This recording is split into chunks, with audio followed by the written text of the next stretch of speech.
Bantu warga korban banjir, Pangko Armada RI kunjungi Pulau Siau.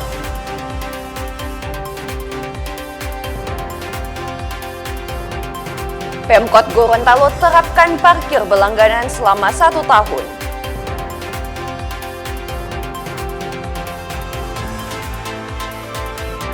Laga uji coba Persma 1960 libas PSKT 5-0.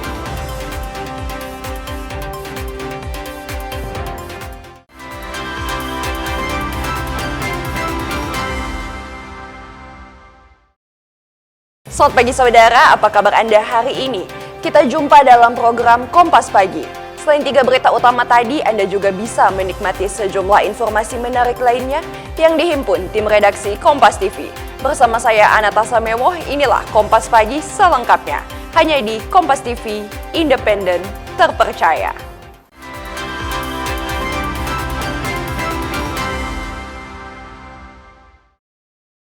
Kita ke informasi yang pertama, saudara. Pangko Armada Republik Indonesia Laksamana Madya TNI Denny Hendrata memimpin rombongan personel TNI Angkatan Laut mengunjungi warga terdampak bencana banjir bandang dan tanah longsor di Pulau Siau, Kabupaten Sitaro, Rabu pagi. Selain mengerahkan personel untuk membantu pemulihan pasca banjir, Pangko Armada juga menyalurkan logistik bantuan. Pangko Armada Republik Indonesia melakukan kunjungan kerja di Sulawesi Utara, tepatnya di Pulau Siau, Kabupaten Sitaro, dengan menggunakan KRI Wahidin Sudirohusodo 991. Tiba di Pelabuhan Ulu Siau, rombongan Pangko Armada RI disambut Bupati Kabupaten Kepulauan Sitaro, Cynthia Ingrid Kalangit dan Forkopimda. Rombongan Pangko Armada RI didampingi dan Kodaeral 8 Laksda TNI Dery Trisananto Suhendi mengunjungi ratusan pengungsi di 2 lokasi, yakni di Museum Ulu Siau dan Perpustakaan Daerah Sitaro, Kelurahan Ondong. Di titik pengungsian, Laksamana Madya TNI Denny Hendrata menyapa dan memberikan bantuan bagi pengungsi yang sebagian besar kehilangan rumah akibat terjangan banjir bandang 5 Januari yang lalu. Tujuan ke Siau ini untuk meninjau apa yang sudah kita berikan bantuan dalam penanggulangan bencana banjir bandang di Siau. Sebetulnya kondisi saat ini sudah mulai membaik, pasukan kita sudah berada di sana, di mana jalan utama juga sudah terhubung melalui darat, komunikasi juga sudah terhubung, dan logistik juga sudah terpenuhi. Namun kami tetap membawa bantuan logistik melalui KRI Wahidin Sudirohusodo, yaitu kapal rumah sakit, sekaligus nanti juga bisa memberikan pelayanan kesehatan. Selama di Pulau Siau, KRI Wahidin Sudirohusodo yang juga kapal rumah sakit milik TNI Angkatan Laut ini menyiapkan layanan medis bagi warga yang sakit. Salah satu warga di pengungsian bernama Anci Kansil yang rumahnya rusak akibat terjangan banjir bandang mengaku selama di pengungsian mereka mendapatkan pelayanan yang memadai dari petugas. Kedepan dirinya berharap rumahnya bisa direnovasi pemerintah setelah terdampak akibat terjangan banjir. Kejadian banjir, Ibu langsung mengungsi kemana, Bu? Langsung ke museum. Oh, oke. Jadi Ibu sudah berapa lama di sini, Bu? Lama, Mas. Lebih dari 1 minggu. Ibu kondisi rumahnya seperti apa setelah diterjang banjir? Rusak. Oke, rusak. Ibu berapa anggota keluarga di rumah yang tinggal? 2 orang. Bu, ini kan ada di penanganan oleh pemerintah di posko. Bagaimana keseharian di sini, Ibu? Pas banjir lewat, pulang. Nenek keseharian di sini. Kondisi di sini seperti apa? Ibu boleh cerita hariannya seperti apa? Pelayanan luar biasa. Makan bantu. Oke, cukup ya. Sangat berterima kasih atas kunjungan dari Bapak Panglima Pangko Armada RI dan Pangko Armada 2 yang sudah datang mengunjungi, melihat kondisi terkini daerah kami, dan saya sudah menjelaskan kepada Bapak yang mana keadaan kami untuk daerah yang terisolasi semuanya sudah terbuka. Logistik bantuan sudah didistribusikan secara merata, dan terima kasih juga karena sudah membawa lagi kami bantuan meringankan setiap kesulitan yang kami hadapi di saat ini. Dalam kunjungan ini, Pangko Armada RI membawa bantuan logistik serta tambahan personil perbantuan untuk membantu warga terdampak selama di pengungsian, termasuk pembersihan material banjir di wilayah terdampak.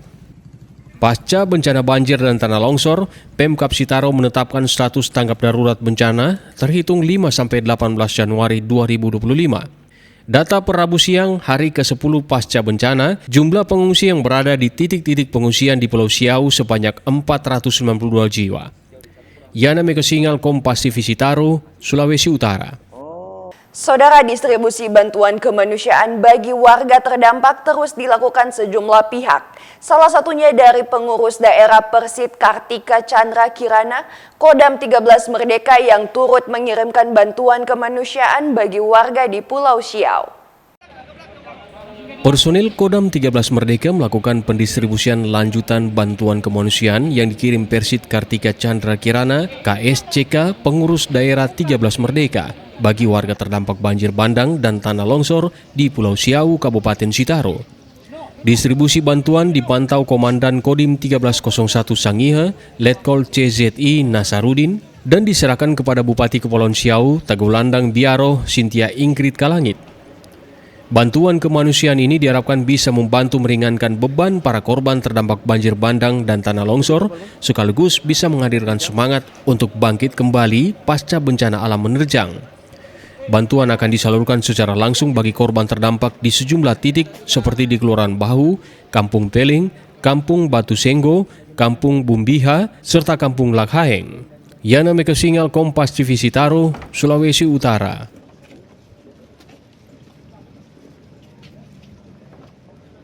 Saudara, Bitdokes Polda Sulawesi Utara menggelar pemeriksaan kesehatan bagi warga korban bencana alam banjir dan tanah longsor di Pulau Siau, Kepulauan Sitaro. Aksi sosial ini dilakukan sebagai salah satu wujud kepedulian kepada korban bencana.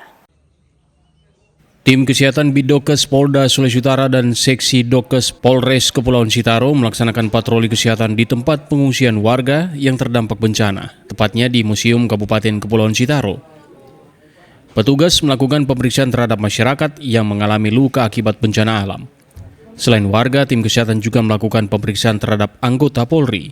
Saat ini personil Bitdokes Polda Sulawesi Utara yang terlibat di dalam operasi Amanusa II melakukan bakti kesehatan kepada anggota Polres Sitaro dan warga sekitar yang terdampak bencana alam yang bertempat di Polsek Siau Barat. Kegiatan ini menunjukkan semangat dan kepedulian Polda Sulawesi Utara terhadap anggota dan masyarakat yang menjadi korban bencana, di mana Bitdokes Polda Sulawesi Utara menyediakan layanan kesehatan gratis termasuk pemeriksaan kesehatan dan pengobatan. Selain melakukan pemeriksaan, hingga saat ini personil gabungan TNI Polri serta instansi lainnya terus melakukan pembersihan rumah-rumah dari material longsor dan banjir. Tim Liputan Kompas TV Sitaro, Sulawesi Utara. Saudara, personel Brigade Mobil Polda Gorontalo membantu anak-anak sekolah menyeberangi sungai di Desa Molalahu. Hal ini dilakukan karena jembatan penghubung antar dusun telah rusak diterjang banjir. Tidak hanya itu, personel Brimob juga berusaha memperbaiki jembatan yang rusak tersebut. Banjir pada pekan lalu menyebabkan jembatan penghubung di Desa Molalahu, Kabupaten Gorontalo rusak dan tidak bisa digunakan. Menyikapi kondisi ini, personil Brimob Polda Gorontalo turun langsung ke lokasi membantu anak-anak menyeberangi sungai dengan menggendong dan menuntun mereka agar tetap bisa berangkat ke sekolah dengan aman. Kepala Desa Molalahu bilang jembatan tersebut rusak parah setelah diterjang banjir besar yang melanda wilayah itu beberapa hari yang lalu. Akibatnya sekitar 60 warga di Dusun Mohuhulo terpaksa harus memutar sejauh 4 km agar bisa ke pusat desa, sekolah, serta akses pelayanan pemerintahan. Kehadiran personil Brimob sangat membantu para siswa agar bisa tetap bersekolah. Sekitar 2-3 minggu yang lalu Pak kejadian itu banjir. Ini jalan akses penghubung dari mana ke mana dan apakah penting untuk aktivitas warga? Iya, sangat penting Pak, karena satu dusun itu terisolir di dalam. Jadi untuk Desa Molalahu itu satu dusun berada di dalam yang mengakses jembatannya, menggunakan akses. Iya, kami atas nama perintah desa sangat bersyukur dan berterima kasih atas bantuan dari para pihak kepolisian telah membantu untuk menyeberangkan siswa yang seharusnya juga untuk mengikuti pendidikan yang ada di sekolah. Kabak Ops Satbrimob Polda Gorontalo mengatakan, putusnya jembatan gantung tersebut membuat warga tetap harus melewati aliran sungai untuk beraktivitas. Kondisi ini tentunya sangat berisiko, terutama bagi siswa yang berangkat dan pulang sekolah. Sungai seperti yang kita lihat ini sudah agak turun. Kalau tadi pagi agak dalam lah kalau untuk anak-anak SD, pagi kelas 1, kelas 2 yang masih kecil. Apalagi tidak ada pengawasan orang tuanya atau yang lebih mampu untuk menyeberang, jadi kami membantunya untuk menyeberangkan.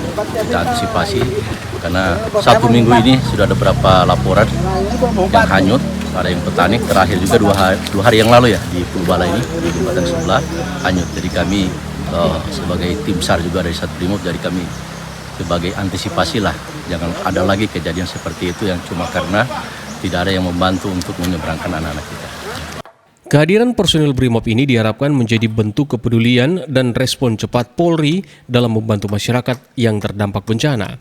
Personil Brimob juga bergerak cepat bersama masyarakat memperbaiki jembatan tersebut agar akses transportasi dan kegiatan masyarakat dapat kembali normal. Agustiar, Kompas TV, Gorontalo. Saudara, proses evakuasi seorang ibu dan bayi yang baru saja menjalani persalinan di Dusun Tikubora, Desa Labuan Toposo, Kabupaten Donggala berlangsung dramatis. Evakuasi dilakukan oleh personel TNI Polri bersama warga setempat dengan menembus medan sulit akibat dampak banjir bandang. Risna bersama bayinya harus dievakuasi menuju Puskesmas Labuan untuk mendapatkan perawatan lanjutan pasca persalinan. Dalam rekaman video amatir warga memperlihatkan begitu sulitnya proses evakuasi berlangsung. Kondisi wilayah yang terisolir membuat evakuasi tidak bisa dilakukan menggunakan kendaraan. TNI Polri dan warga terpaksa berjalan kaki sejauh 3 hingga 4 km. Dalam proses evakuasi, rombongan harus melewati 6 titik longsor dengan kondisi tanah yang licin dan labil. Risna digotong menggunakan bilahan bambu dan sarung sederhana. Setiap langkah dilakukan dengan penuh kehati-hatian demi keselamatan ibu dan bayi. Tantangan terberat terjadi saat tim evakuasi harus menyeberangi sungai yang menjadi satu-satunya akses menuju puskesmas. Sungai tersebut tidak memiliki jembatan penyeberangan. Pasca banjir bandang, ketinggian air mencapai sekitar 1 meter dengan arus yang deras. Personil TNI dan warga membentuk barisan saat menyeberang sungai, saling berpegangan untuk menjaga keseimbangan sambil mengamankan Risna dan bayinya. Kepala Penerangan Kodam 23 Palakawira Letkol Ronald Pati bilang, evakuasi terkendala medan yang sangat sulit. Banyak titik longsor dan arus sungai yang deras menjadi hambatan utama. Dengan evakuasi ada ibu yang sudah melahirkan ya, yang mengalami pendarahan yang dilakukan oleh anggota kami Babinsa atas nama Pak Suwandi. Ya, Suwandi ini Babinsa Labuhan Taposo Koramil 130607 Tawaili. Ya. Jadi ini berdasarkan perintah dari Bapak Panglima, karena hari Minggu itu kan hujan besar mengakibatkan banjir. Ini salah satu banjir yang terdampak di Donggala dan di Pantoloan ya, sehingga perintah dari Bapak Panglima untuk segera para komandan Kodim untuk mengecek situasi di wilayah masing-masing. Nah, pada kesempatan ini kemarin dari Kodim 1306 Kota Palu ini melaksanakan pengecekan di daerah Tikubora ya. Di sini mereka mendapat laporan dari ada bidan bahwasanya ada ibu-ibu yang baru selesai melahirkan mengalami pendarahan, sehingga berdasarkan pertimbangan dari Komandan Kodim segera memerintahkan anggotanya untuk melaksanakan evakuasi karena memang situasi kondisi akibat banjir ini kan airnya masih harusnya keras, sehingga mereka melaksanakan evakuasi menggunakan tandu ya, seperti tandu, ada kain sama kayu. Evakuasi melewati sungai dan melewati pegunungan kurang lebih 3 km menuju ke kendaraan ambulans yang sudah menanti untuk dievakuasi ke puskesmas di Kecamatan Labuhan. Banjir bandang yang melanda Kabupaten Donggala pada minggu kemarin menyebabkan sejumlah fasilitas umum rusak, jembatan penyeberangan putus, serta 3 rumah warga dilaporkan hanyut terseret arus. Hingga saat ini Dusun Tikobora masih dalam kondisi terisolir. TNI bersama pemerintah daerah terus melakukan upaya pembukaan akses dengan menggunakan alat berat agar jalur menuju dusun tersebut dapat segera terhubung kembali. Rolis Muklis, Kompas TV Donggala, Sulawesi Tengah. Informasi Pemkot Gorontalo terapkan parkir berlangganan selama 1 tahun akan kami hadirkan usai jeda berikut. Tetaplah bersama kami.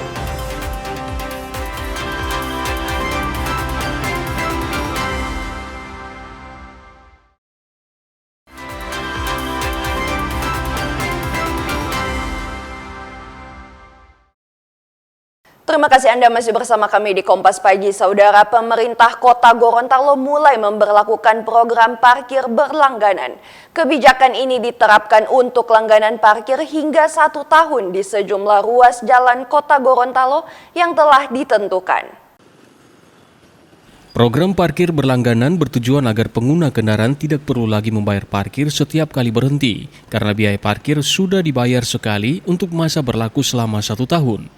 Adapun tarif parkir berlangganan yang diterapkan yaitu Rp60.000 untuk kendaraan roda 2 atau sepeda motor, Rp100.000 untuk kendaraan roda 4 atau mobil, Rp40.000 untuk becak motor atau bentor, serta Rp140.000 untuk bus dan truk. Saat ini Dinas Perhubungan Kota Gorontalo telah menerapkan program parkir berlangganan kepada seluruh organisasi perangkat daerah atau OPD sebagai tahap awal pelaksanaan program. Parkir berlangganan ini adalah kemudahan dalam pembayaran retribusi parkir tepi jalan umum yang ini dilakukan 1 kali untuk membayar untuk mendapatkan layanan selama 1 tahun. Sehingga pemilik kendaraan yang sudah mengikuti parkir berlangganan tidak lagi melakukan pembayaran di setiap kali parkir. Kemudian untuk tarif sendiri, tarif parkir berlangganan yakni Rp60.000 untuk sepeda motor, itu berlaku untuk 1 tahun, kemudian untuk mobil Rp100.000, kemudian untuk bentor Rp40.000 dan untuk bus ataupun truk Rp140.000. Kemudian parkir berlangganan ini berlaku khusus untuk tepi jalan umum. Jadi semua kawasan yang merupakan lokasi parkir yang merupakan yang milik daripada kewenangan Kota Gorontalo itu bebas daripada pungutan parkir. Untuk mendaftar parkir berlangganan, masyarakat dapat langsung mengunjungi kantor Dinas Perhubungan Kota Gorontalo. Kendaraan yang telah terdaftar akan ditempelkan stiker berupa barcode sebagai tanda resmi kepesertaan parkir berlangganan. Agustiar, Kompas TV, Gorontalo. Kita ke Kabupaten Minahasa, Saudara. Pemerintah Kabupaten Minahasa Utara pada Selasa sore menggelar ibadah Natal yang dihadiri langsung oleh Wakil Gubernur Sulawesi Utara Victor Mailangkai. Suasana penuh hikmat dan kebersamaan mewarnai perayaan Natal bersama pemerintah Provinsi Sulawesi Utara dan pemerintah Kabupaten Minahasa Utara yang dilaksanakan di Pendopo Pemkab Minahasa Utara pada Selasa sore. Ibadah oikumene ini dipimpin oleh Sekretaris Umum BPMS Gemim, Pendeta Ever Tanggal. Acara ini dihadiri Wakil Gubernur Sulawesi Utara Victor Mailangkai, berbagai unsur pimpinan daerah, Forkopimda, tokoh agama, serta masyarakat lintas agama. Dalam sambutannya, Wakil Gubernur Victor Mailangkai mewakili Gubernur Sulawesi Utara Julius Silvanus mengatakan bahwa selain merayakan Hari Natal, acara ini juga sebagai salah satu wadah merajut kebersamaan antara pemerintah provinsi dan daerah. Peristiwa telah menggugah keprihatinan bersama, termasuk kebakaran Panti Werda Damai Ranumut, kebakaran Gereja Santa Maria Pinaras Tomohon, kebakaran asrama TNI Angkatan Darat di Pakuah, Manado, kebakaran rumah jabatan Bupati Kepulauan Sangihe, serta bencana banjir bandang di Kepulauan Sitaro. Dalam semangat Bhinneka Tunggal Ika, kita berdiri sepenanggungan dan seperjuangan, mengulurkan tangan, menyatukan doa, dan meneguhkan keyakinan bahwa di balik setiap luka dan air mata, Tuhan selalu menumbuhkan harapan yang baru. Bupati Joneganda bilang ibadah Natal ini bukan hanya sebagai seremonial semata, melainkan sebagai momen untuk memperkuat tali kasih, persaudaraan, dan toleransi. Ditambahkannya juga bahwa di tahun 2026 ini, pemerintah Kabupaten Minahasa Utara mendapat hadiah dari pemerintah pusat seperti pemberian 1.000 rumah melalui program Bantuan Stimulan Perumahan Swadaya atau BSPS dari Kementerian Perumahan dan Kawasan Pemukiman RI. Kiranya damai sukacita Natal akan selalu menyertai kita. Hadir di sini Pak Wagub, seluruh ASN yang beragama Kristen, saya juga lihat ada juga kadis yang beragama Islam juga ikut hadir bersama-sama dengan kita, dan ini merupakan bagian keakraban dan rasa toleransi antar umat beragama di Kabupaten Minahasa Utara ini, di mana kami akan terus juga menjaga kerukunan beragama yang selama ini terjalin di Kabupaten Minahasa Utara, dan semoga kita akan menjadi daerah yang sejahtera sesuai dengan arah kebijakan pemerintah provinsi. Bupati juga berharap damai dan sukacita Natal senantiasa menyertai seluruh masyarakat serta Minahasa Utara terus melangkah menjadi daerah yang sejahtera, rukun dan maju sesuai dengan arah kebijakan pembangunan daerah. Usai ibadah Natal dilanjutkan dengan pemberian bantuan bagi warga korban bencana kebakaran. Jimmy Dabar, Kompas TV Minahasa Utara, Sulawesi Utara. Saudara, pemerintah secara resmi meresmikan sekolah rakyat untuk tahap 2 secara nasional di seluruh Indonesia. Peresmian dilakukan langsung oleh Presiden Republik Indonesia Prabowo secara virtual di 166 sekolah rakyat pada Selasa siang. Salah satu yang diresmikan yakni Sekolah Rakyat di Sulawesi Utara, terletak di Desa Tampusu, Kecamatan Romboken, Kabupaten Minahasa. Sekolah rakyat yang diluncurkan di Minahasa ini merupakan proyek tahap 2, dibangun oleh Kementerian Pekerjaan Umum. Semua bangunan nantinya menyiapkan fasilitas yakni ruang kelas, laboratorium, perpustakaan, serta asrama bagi para siswa. Lokasi ini memang pemenuhan readiness kriteria itu sangat penting.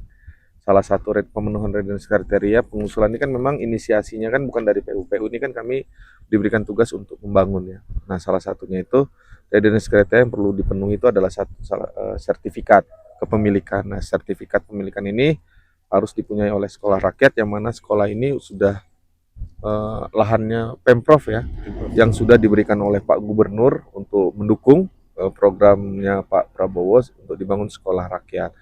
Saat ini sudah ada 75 siswa angkatan pertama yang sudah mulai mengikuti aktivitas belajar di sekolah rakyat ini. Mereka menggunakan ruang pinjam pakai sementara di salah satu gedung milik pemerintah setempat sambil menunggu pembangunan sekolah rakyat rampung. Para siswa begitu senang dan antusias meski awalnya ragu, namun ternyata diakui lebih terbiasa untuk belajar mandiri dan tertarik bersekolah di sekolah rakyat. Sementara itu, ke-75 siswa angkatan pertama ini merupakan siswa sekolah rakyat menengah atau setara SMA. Sedangkan untuk calon siswa yang akan menempati gedung baru nanti adalah sekolah rakyat tingkat dasar dan tingkat pertama. Ada 75 orang, 36 laki-laki dan sisanya perempuan. Itu SMA? Ya, SMA. Untuk sekarang kelas 10 semuanya SMA. Ya, karena kami sekolah rakyat ini Pak, sebenarnya kan ada tingkat SD, SMP, dan SMA. Nah, di Sulawesi Utara ini baru ada 2, SMP dengan SMA. Dan insya Allah ditargetkan di tahun depan ada SRD. SRD sekolah ya, sekolah rakyat dasar. Awalnya pertama kali masuk itu masih ragu-ragu, gugup, takut, masih juga itu serta udah lama-lama udah mulai terbiasa, juga dapat banyak teman di sini. Sangat tertarik dengan. Ya. Itu pembelajarannya seperti apa? Pembelajarannya bagus. Itu fasilitasnya juga bagus. Harapannya apa? Harapannya ke depan bisa menjadi punya pribadi yang lebih baik juga. Jadi tambah lebih mandiri, juga mau merubah derajat orang tua di sini. Sekolah rakyat ini merupakan salah satu program Presiden yang diharapkan dapat membantu masyarakat kurang mampu. Pembangunan sekolah rakyat di Tampusu Minahasa ini dibangun dengan luas lahan 6,3 hektar dan ditargetkan rampung hingga Juni tahun ini. Tim Liputan Kompas TV Minahasa, Sulawesi Utara. Saudara, Satuan Reserse Narkoba Polresta Manado baru-baru ini berhasil melakukan pengungkapan kasus peredaran narkoba jenis sabu-sabu. Polisi berhasil meringkus pria berinisial RM serta barang bukti 30 paket sabu siap edar. Seorang pria berinisial RM, umur 37 tahun ditangkap polisi saat berada di rumahnya di Kelurahan Mapanget Barat, Kecamatan Mapanget, Kota Manado. Kapolresta Manado menjelaskan penangkapan dilakukan pada Selasa 6 Januari, sekitar pukul 1 siang, setelah Satreskrim Narkoba menerima laporan dari masyarakat terkait aktivitas peredaran sabu di wilayah Kota Manado. Dari hasil penggeledahan, polisi mengamankan 1 paket besar dan 30 paket kecil narkotika jenis sabu, timbangan digital, alat hisap sabu, plastik bening, serta sejumlah barang lain yang digunakan untuk mendukung aktivitas peredaran narkoba. Hasil pemeriksaan sementara mengungkapkan RM berperan sebagai pengedar sekaligus pengguna sabu. Polisi juga menyebut tersangka merupakan residivis kasus narkotika. Tim atau teman-teman kita dari Satres Narkoba mendapatkan informasi dari warga masyarakat, jaringan informasi kita, kemudian setelah mendapat informasi ternyata diketahui bahwa yang bersangkutan ini residivis, pernah dikenakan atau dihukum juga dengan perkara yang sama, sehingga hal ini tentunya lebih meyakinkan kepada anggota kita di lapangan bahwa yang kita jadikan target memang berprofesi atau sebelumnya pernah melakukan hal yang sama, melakukan pelanggaran terhadap undang-undang narkotika itu. Kemudian yang kedua, terkait masalah dari mana tersangka mendapatkan barang bukti ini masih dalam proses penyidikan. Nanti tentunya kita akan kembangkan dari mana sumber barangnya itu. Tersangka dijerat dengan pasal tindak pidana narkotika golongan 1 bukan tanaman dengan ancaman hukuman penjara seumur hidup atau pidana berat lainnya sesuai ketentuan undang-undang. Jimmy Dapar, Kompas TV Manado, Sulawesi Utara. Wapres Gibran tinjau sekolah rakyat dan pasar ikan Vandoy Papua akan kami hadirkan usai jeda. Tetaplah bersama kami.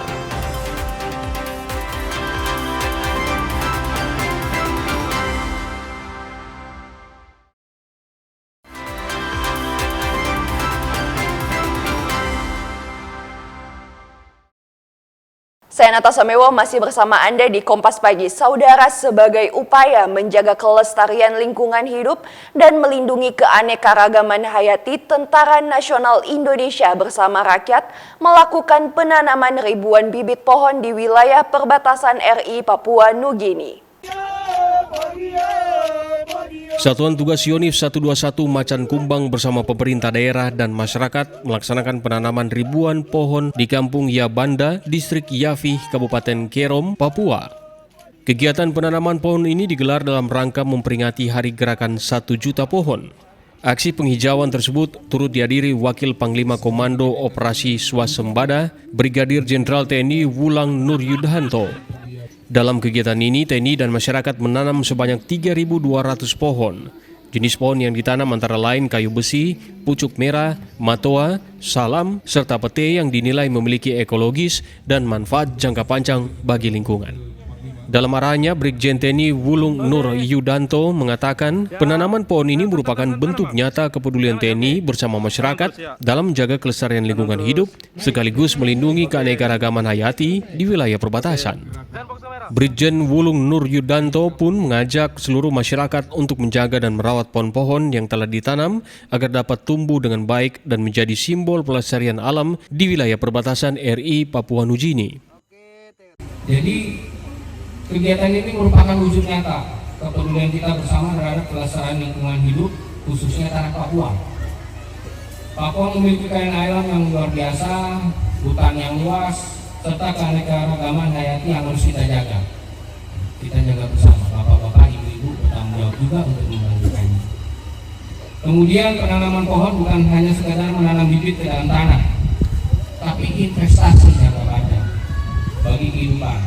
Pohon memberi manfaat besar bagi keseimbangan alam, menjaga tersedianya air, mencegah bencana alam, serta meningkatkan kualitas hidup masyarakat. Selain penanaman pohon, Satgas Yonif 121 Macan Kumbang juga menggelar kegiatan sosial berupa pembagian paket sembako kepada masyarakat sebagai bentuk kepedulian serta wujud nyata kemanunggalan TNI bersama rakyat. Vindi Rakmeni, Kompas TV Jayapura, Papua. Saudara Wakil Presiden Gibran Rakabuming Raka berkunjung ke Kabupaten Biak Numfor, Papua Selasa siang. Wapres memantau pelaksanaan Sekolah Rakyat 41 dan meninjau pasar ikan Vandoy. Kedatangan Wakil Presiden dan rombongan disambut langsung oleh Gubernur Papua Matius De Fakiri, Pangdam 17 Cendrawasih, dan Forkopimda di Bandara Frans Kaisipo Biak. Dari bandara, Gibran dan rombongan langsung menuju ke Sekolah Rakyat 41 tingkat menengah atas di Kampung Ibdi, Distrik Biak Timur. Di sekolah tersebut, Wapres melihat langsung kondisi gedung, fasilitas penunjang proses belajar mengajar, serta menyaksikan pelaksanaan program makan bergizi gratis bagi para peserta didik. Di sela-sela kunjungan, Wakil Presiden dan Gubernur Papua juga menyempatkan diri berinteraksi dan menyapa masyarakat sekitar sebagai bentuk kedekatan pemerintah dengan rakyat. Dari Sekolah Rakyat 41, Wakil Presiden kemudian mengunjungi pasar ikan Vandoy, meninjau kondisi pasar serta membeli hasil tangkapan nelayan. Selain itu, Wakil Presiden juga menyerahkan bantuan paket sembako kepada para pedagang. Kedatangan orang nomor 2 di Indonesia ini disambut antusias warga. Ratusan warga berdesak-desakan untuk melihat dan bersalaman dengan Wakil Presiden RI, Gibran Rakabuming Raka.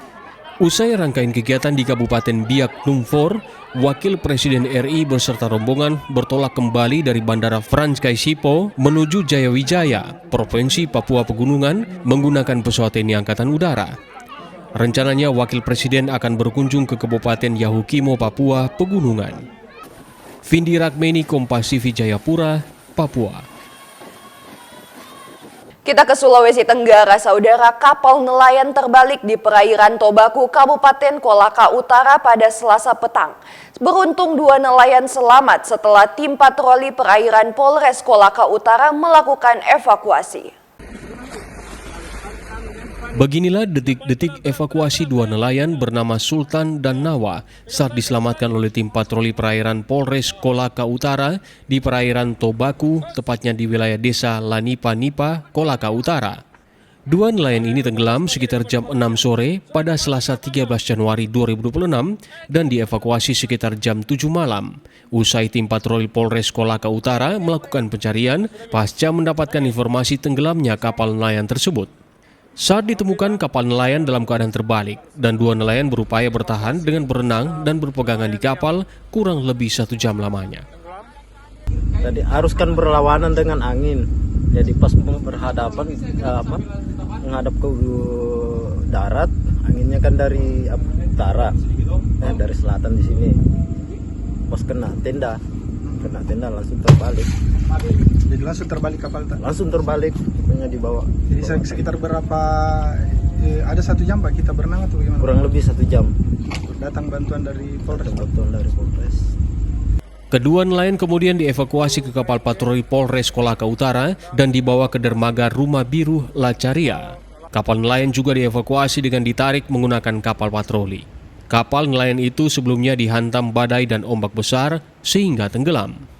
Sekitar jam 17.30 kita mendapatkan informasi bahwa kapal nelayan tenggelam di perairan Kecamatan Lasua, tepatnya di sekitar desa Lanipa-Nipa. Saat mendapatkan informasi, kami menggunakan kapal KM Gem bersama dengan beberapa personil Polres dan beberapa masyarakat yang sedang melaksanakan kegiatan rutin melakukan pencarian terhadap nelayan yang diinformasikan tenggelam. Sekitar jam 19.00 kita kami berhasil menemukan nelayan tersebut dalam kondisi kapal terbalik dan tenggelam, sehingga kami melakukan evakuasi dan penyelamatan terhadap nelayan tersebut. Alhamdulillah nelayan tersebut berhasil diselamatkan. Kepolisian dan BPBD menghimbau kepada nelayan untuk terus memantau perakiraan cuaca dari BMKG sebelum turun melaut. Silvian Zakia, Kompas TV, Kolaka Utara, Sulawesi Tenggara. Saudara, belasan kios serta 2 rumah toko atau ruko milik pedagang di Jalan Bunggasi, Kecamatan Poasia, Kota Kendari, ludes terbakar pada Rabu subuh. Kebakaran diduga dari korsleting listrik dan tidak ada korban jiwa dalam peristiwa itu, namun kerugian ditaksir mencapai ratusan juta rupiah. Sekitar 15 kios serta 2 rumah toko atau ruko milik pedagang di Jalan Bunggasi, Kelurahan Anduonohu, Kecamatan Puasia, Kota Kendari, ludes dilalap si jago merah.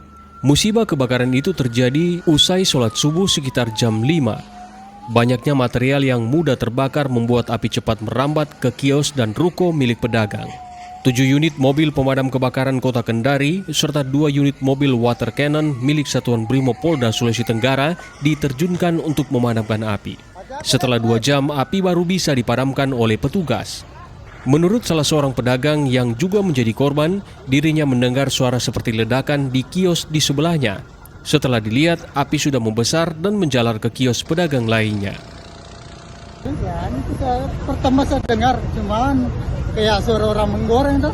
Tapi pas saya masuk cek, ternyata suara api menjalar ke sebelah. Kalau Bapak dengar awalnya itu karena korsleting listrik atau orang membakar kompor, Pak? Kayak suara meledak-meledak sedikit. Tapi saya masuk cek, ternyata suara api tuh. Saya kasih bangun nih karyawanku. Tapi api sudah besar memang. Sementara itu, Kepala Bidang Pemadam Dinas Pemadam Kebakaran Kota Kendari, Amir Yusuf bilang, pihaknya menerjunkan sejumlah mobil pemadam dan dibantu kendaraan water cannon. Sejauh ini pihaknya belum mengetahui secara pasti penyebab kebakaran, namun diduga akibat korsleting listrik di salah satu kios pedagang. Laporannya dari Poskotik Puasia yang kemudian ditindaklanjuti dari teman-teman Mako dan seluruh Poskotik yang ada. Kejadiannya sekitar pukul 5.18 kita dapat informasi. Kemudian teman-teman seluruh pekerjaan Mako dan semua unit dan personil turun langsung untuk penanganan di TKP. Kalau dari dugaan awal, Pak, ini apa? Korsleting listrik atau kompor? Ini kita masih proses cari informasi, mengembangkan informasi. Ya, kita tahu pastinya seperti apa. Belum ada kepastian penyebab dari kebakaran. Tidak ada korban jiwa dalam musibah itu, namun kerugian materi ditaksir mencapai ratusan juta rupiah. Pihak kepolisian dari Polresta Kendari masih melakukan penyelidikan guna mengungkap penyebab pasti dari kebakaran. Silvian Syakia, Kompas TV Kendari, Sulawesi Tenggara. Kita ke Sulawesi Selatan, Saudara. Tim 1 Bresmob Polda Sulawesi Selatan berhasil menangkap seorang pelaku tindak pidana pencurian dengan kekerasan terhadap seorang sopir taksi online. Pelaku melakukan aksinya dengan modus memesan jasa transportasi menuju bandara lalu merampas barang milik korban dan melakukan penganiayaan. Inilah rekaman CCTV yang memperlihatkan aksi pelaku perampasan dan penganiayaan terhadap supir taksi online. Berkat rekaman ini, tim 1 Resmob Polda Sulawesi Selatan meringkus seorang pelaku pencurian dengan kekerasan. Saat pelaku memasuki parkir Hotel Rumah Indah, Jalan Ance Daeng Ngoyo, pelaku sempat kaget didatangi beberapa anggota dan masih mengelak saat diamankan Resmob Polda Sulawesi Selatan. Pelaku berinisial AP berusia 20 tahun, berprofesi sebagai buruh harian, warga Kecamatan Talo, Kota Makassar. Peristiwa pencurian dengan kekerasan ini berawal ketika korban menerima pemesanan penumpang melalui aplikasi WhatsApp dengan tujuan bandara. Korban kemudian menjemput 2 orang pelaku di Jalan Baji ATK.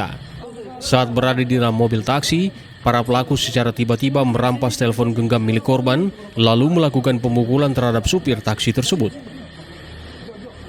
Modus operandi ini terduga pelaku inisial AP melaksanakan aksinya dengan cara memesan driver online atau taksi online menggunakan WhatsApp, yang mana dia berpura-pura sudah menjadi langganan dari taksi online tersebut. Setelah itu, setelah dijemput oleh korban, terduga pelaku inisial AP dengan 1 orang temannya melaksanakan aksinya. Awalnya dia merampas HP yang ada di dalam mobil. Terduga pelaku merampas HP korban. Terduga pelaku AP dia merampas HP korban itu berawal dari hutang piutang. Jadi korban ini awalnya mempunyai hutang, yang mana terduga pelaku AP mempunyai buktinya. Setelah di dalam mobil, terduga pelaku AP tersebut menagih hutangnya, namun terjadinya perselisihan di sana. Jadi korban dipukul dan dicekek di dalam mobil. Setelah itu korban lari keluar jalan dan juga dipukuli yang mengakibatkan korban luka memar di bagian kepala. Polisi juga mengamankan barang bukti dari pelaku berupa 1 unit telepon genggam. Selanjutnya pelaku telah diserahkan ke Polsek Mamajang guna menjalani proses penyelidikan lebih lanjut sesuai ketentuan hukum yang berlaku. Rama Pratama, Kompas TV Makassar, Sulawesi Selatan. Saudara, banjir yang merendam pemukiman warga di BTN Kodam 3, Kelurahan Katimbang, Kecamatan Biring Kanaya, Kota Makassar, Sulawesi Selatan, telah surut sejak Selasa sore. Sejumlah warga sudah meninggalkan posko pengungsian dan kembali ke rumah mereka untuk beraktivitas. Banjir yang telah surut membuat warga di BTN Kodam 3, Kelurahan Katimbang, Kecamatan Baringin Kanaya, Kota Makassar, Sulawesi Selatan, mulai kembali beraktivitas seperti biasa. Jalanan yang sebelumnya tidak dapat dilalui kendaraan, kini sudah bisa dilalui. Menurut warga, banjir di pemukiman mereka surut sejak Selasa sore. Warga yang sebelumnya memilih mengungsi di posko pengungsian juga telah kembali ke rumah mereka seiring intensitas hujan yang mulai berkurang. Meski musim hujan masih akan berlangsung hingga Februari mendatang, namun warga mengatakan sudah terbiasa menghadapi banjir di wilayah mereka. 3. Itu sejak kapan mulai surut air, Bu? Mulai surut air kemarin pagi sore. Oh, pagi sore. Jadi Selasa sore. Kalau kemarin ketinggiannya berapa? Kemarin tidak terlalu tinggi, istilahnya sampai kalau bagian poros betis. Kalau di lorong ya sampai dada orang dewasa. Iya. Bu, ini kan masih musim hujan, Bu. Bagaimana kalau warga sendiri melihat itu? Sudah biasa sih. Oh, sudah terbiasa, Bu. Sudah terbiasa karena tiap tahun. Kalau untuk pengungsi bagaimana? Sudah pulang? Sudah pulang pengungsi kemarin. Sebelumnya, banjir melanda pemukiman warga di BTN Kodam 3, Kelurahan Katimbang, Kecamatan Baringin Kanaya pada Sabtu 10 Januari lalu. Banjir terjadi imbas hujan deras hingga memicu luapan sungai Biringin Jene yang berada di sekitar lokasi pemukiman warga. Arif Tirtana, Kompas TV, Makassar.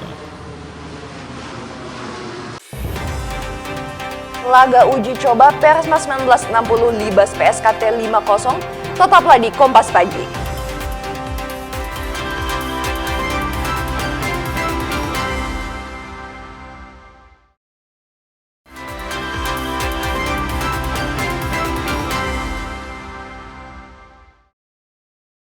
Terima kasih Anda masih bersama kami, saudara. Tim sepak bola kebanggaan warga Manado, Persma Manado 1960, berhasil melibas tim sepak bola PSKT Tomohon dengan skor besar 5-0 dalam laga uji coba jelang bergulirnya Liga 4 Indonesia.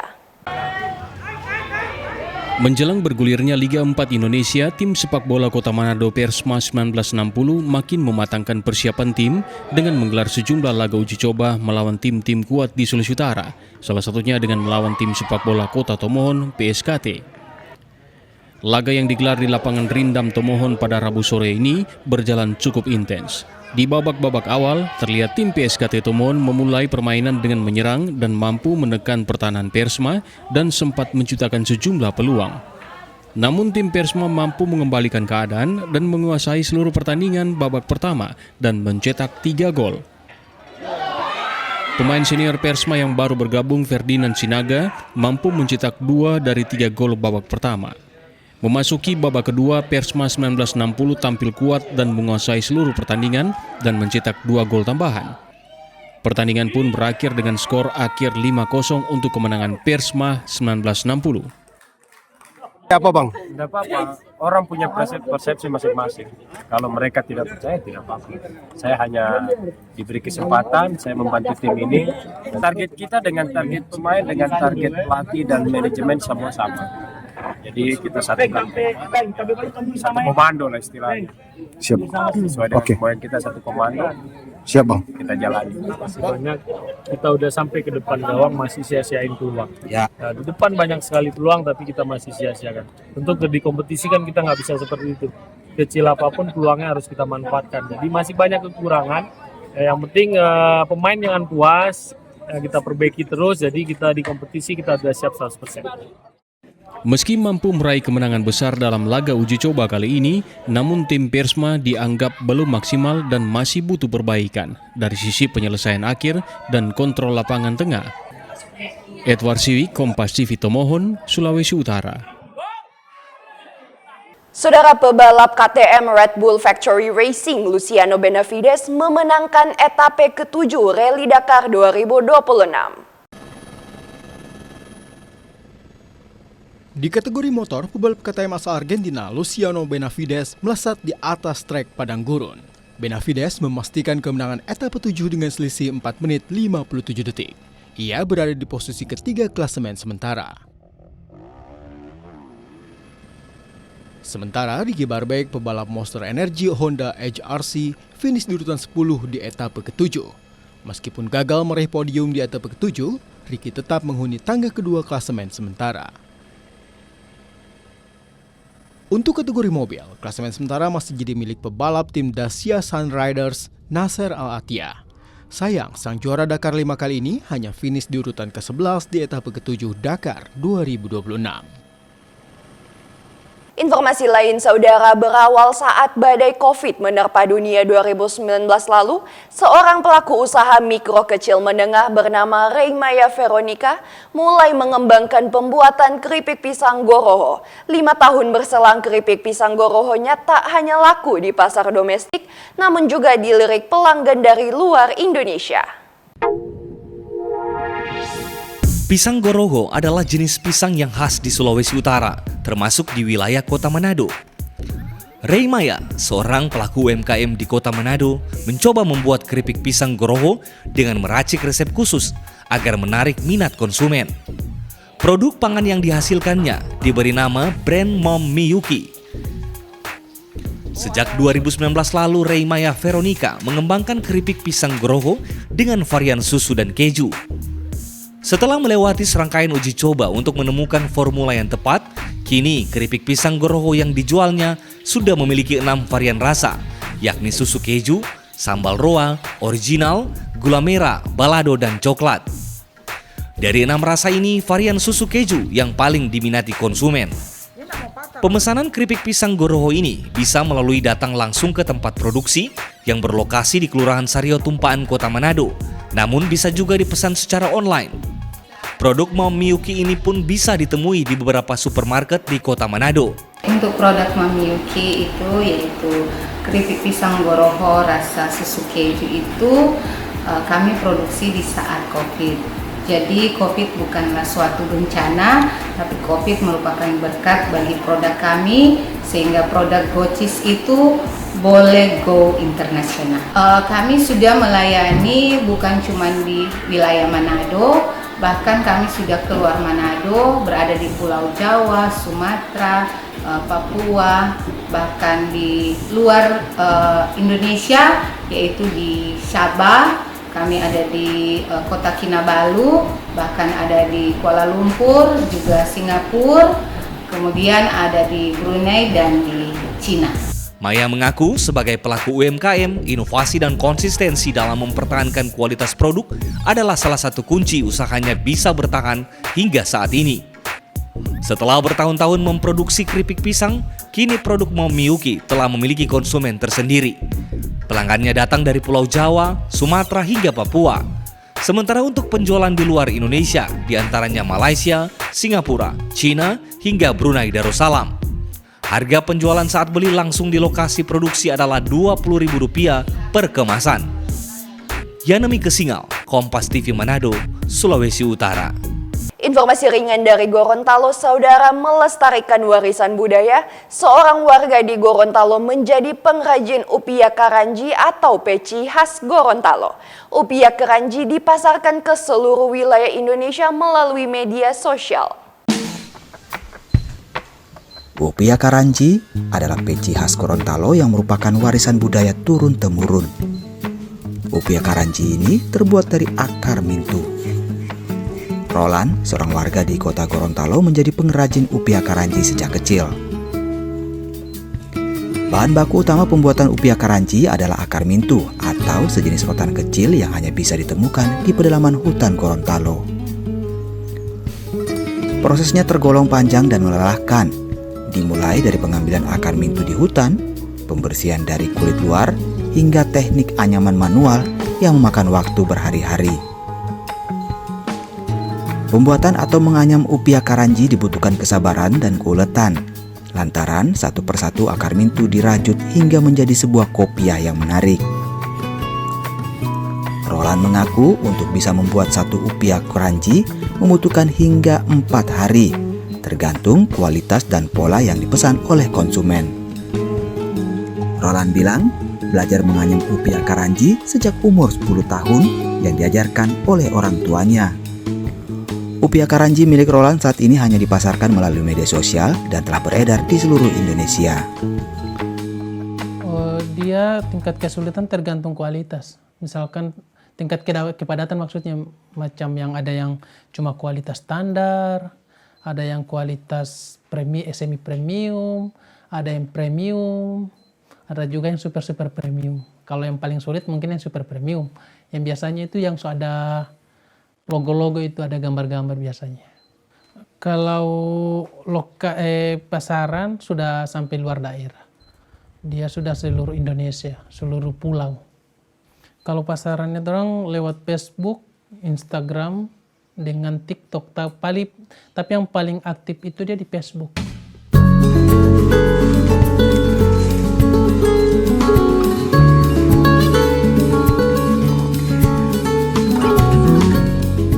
Dengan harga yang terjangkau, namun memiliki kualitas premium, usaha rumahan seperti milik Roland terus bertahan sekaligus melestarikan warisan budaya tak benda Indonesia dari bumi Serambi Madinah.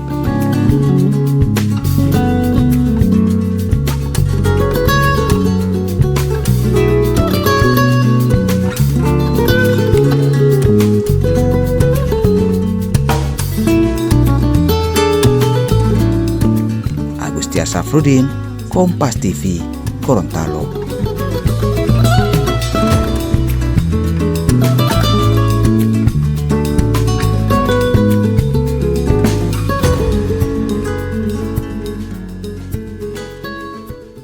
Informasi tadi menutup perjumpaan kita dalam program Kompas Pagi. Saya Anata Samewoh bersama kru yang bertugas mengucapkan selamat beraktivitas.